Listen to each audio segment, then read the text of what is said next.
How's it going? Ryan here at etrailer.com. Today on our 2018 Chrysler Pacifica, we're going to be taking a look at and showing you how to install the etrailer.com Class 3 trailer hitch receiver.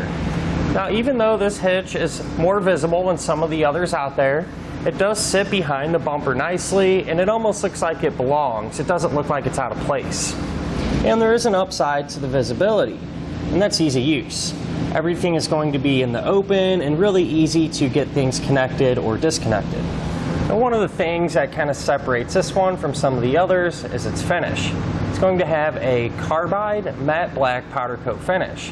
So it's going to stand up really well to the elements. It's going to be very scratch resistant, and it's just going to stay looking good for a long time. I also noticed too that we have about the perfect amount of clearance. And what I mean by that is the end of our receiver tube here isn't going to sit so far back that it doesn't give us a whole lot of clearance and it makes it a little trickier to use, and it doesn't stick so far out past the bumper that it's going to almost look funny. This sits right behind the bumper, going to give us plenty of room and space to use those folding accessories. Since this is a Class 3 hitch, it's going to have that 2" by 2" opening. That's going to allow us to use pretty much any accessory available today. It's also going to have a reinforced collar for extra strength. The pen hole is going to be the standard 5/8 size. Now keep in mind, it does not come included with a pen and clip, but if you need one, you can find it here at etrailer.com. Now these safety chain openings are a little small and they are tucked a little further back, but that ensures us that we're not going to have any interference with our pen and clip, and they'll work with just about any size hook. Many times the Pacifica owners are very family oriented and either have a lot of people or stuff inside of the van. Well, to help free up some space, I'd recommend the Reese Explorer cargo carrier. It's one of the larger ones available and is a perfect fit with the Chrysler Pacifica. Now, as far as the hitch's weight capacities go, there are going to be some pretty impressive numbers. For the maximum gross tongue weight rating, it's going to be 400 pounds. That's going to be the amount of weight pushing down on our hitch. So that'll be perfect for just about any bike rack and most heavy-duty cargo carriers available. As far as the maximum gross trailer weight rating, it's going to be 4,000 pounds. It's going to be the amount of weight pulling on the hitch. And it's the weight of your trailer plus anything you might have on it. Now this can be used with the weight distribution system, which is a separate component. However, if you are using one of those, the weight capacities do increase. The maximum gross tongue weight rating goes up to 500 pounds, and the maximum gross trailer weight rating goes up to 5,000 pounds. Now I do want to point out, you always want to check your owner's manual to make sure your van can pull that much weight. Now I'm going to give you a couple of measurements, and you're going to use these to help figure out which hitch mounted accessories to get. From the ground to the top inside edge of the receiver tube opening, it's going to be about 13 inches. And you're going to use that to help figure out if you need to get a ball mount with either a drop or a rise. From the center of the hitch pin hole to the edge of our rear bumper, it's going to be about 4.5 inches. And you're going to use that to figure out if any folding accessories you might have can be stored in the upright position without contacting the bumper. Now when it comes to the installation, some of our customers said they had a little bit of trouble getting the hitch lined up. It's really not too bad as long as you take your time. Let's go ahead and put the hitch on together now. To begin our installation, we're going to be removing 6 8mm screws from along the bottom edge of our fascia.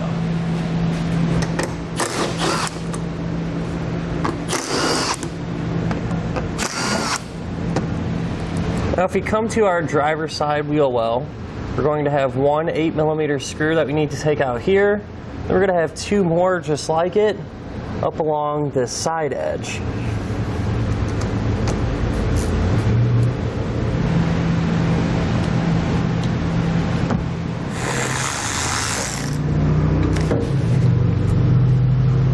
If we move to the center, we're going to have 2 10mm bolts that we need to take out.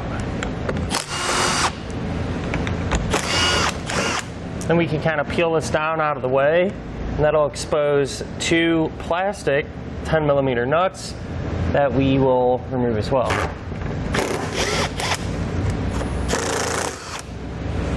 Now we're going to have 5 more plastic 10mm nuts, just like this.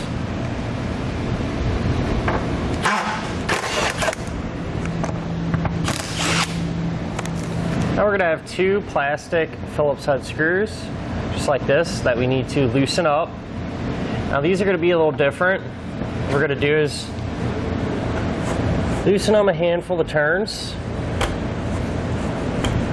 and then we're going to grab the panel and put some downward pressure on it and loosen it more, and you'll feel it kind of pop free. We got one more over here. Now when we take this one off, our panel won't be supported anymore, so just keep that in mind.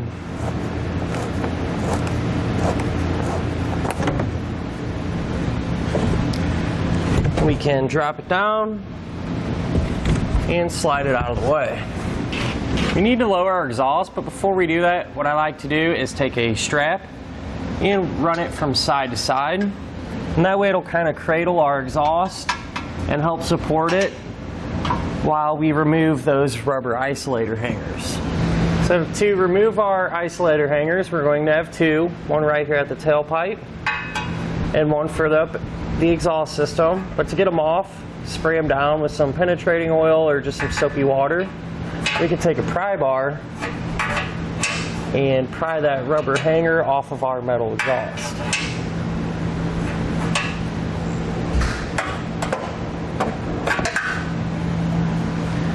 The other hanger, if you follow the exhaust back, clean it right here in the center.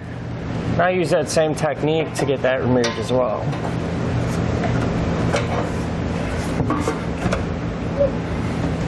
Then we're able to loosen up our strap a little bit. That way our exhaust has some play. Now we can remove our heat shield, and that's held in place with 2 10mm plastic nuts.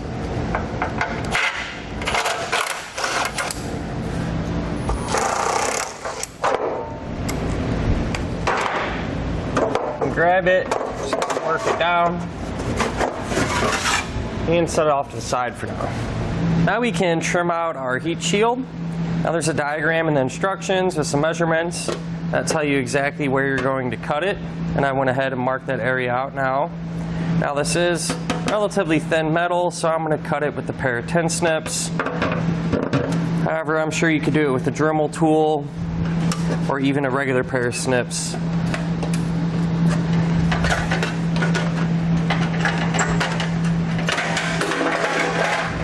With our heat shield trim, we can now put it back in place, and we're only going to secure it for now with one of our factory 10mm plastic fasteners right here on the stud.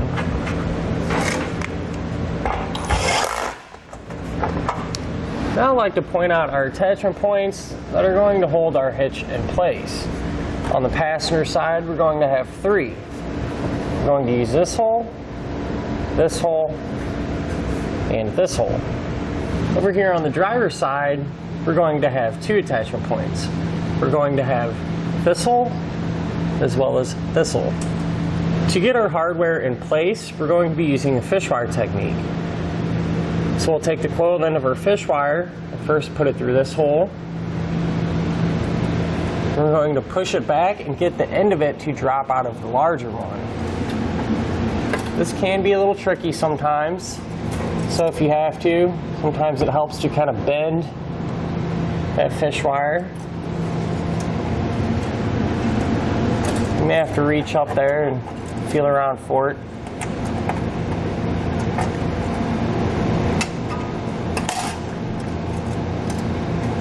Once we have it to drop out, what we're going to do is grab one of our spacer blocks, put that over the coiled end, and then we're going to take a carriage bolt and thread that onto the fish wire. We can grab the other end of the wire, feed our hardware through that hole, and work it back down and get it to drop out. Now for this opening, it's going to be a little different. We're going to use the reverse fish wire technique. So what we're going to do is take the coiled end of our wire, put on our spacer block, our carriage bolt,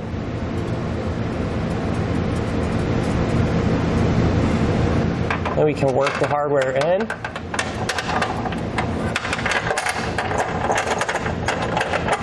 get it to drop back down like that. Now I'm going to repeat that same process and use the same technique over on the other side. Before we put our hitch in place here on the driver's side, we're going to have a stud right here. There will be a 10mm nut on it that we need to take off. Now with an extra set of hands, we can put our hitch in place. We can take our fish wires and run those through the corresponding holes in the hitch.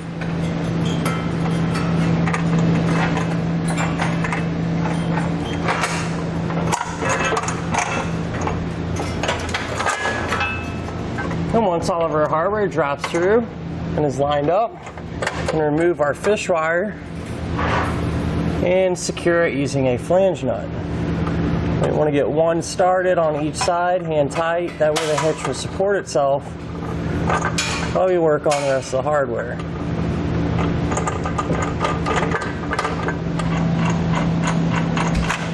With all of our hardware in place and hand tight, now we can use a 3/4 inch socket to snug everything down.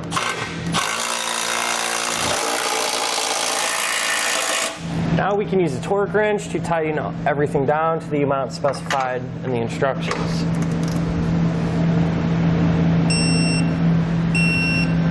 Now with our hitch all torqued down, we can rehang our exhaust. So I lubricated the hangers. Then we can line it back up with the isolators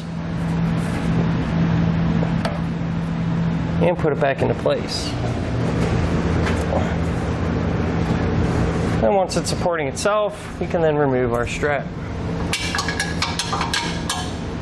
Now at this point, you would trim your underbody panel and put it back into place. Now there's a diagram and the instructions on where you would trim it, and I went ahead and just put a piece of tape here to give you an idea of where you would need to cut.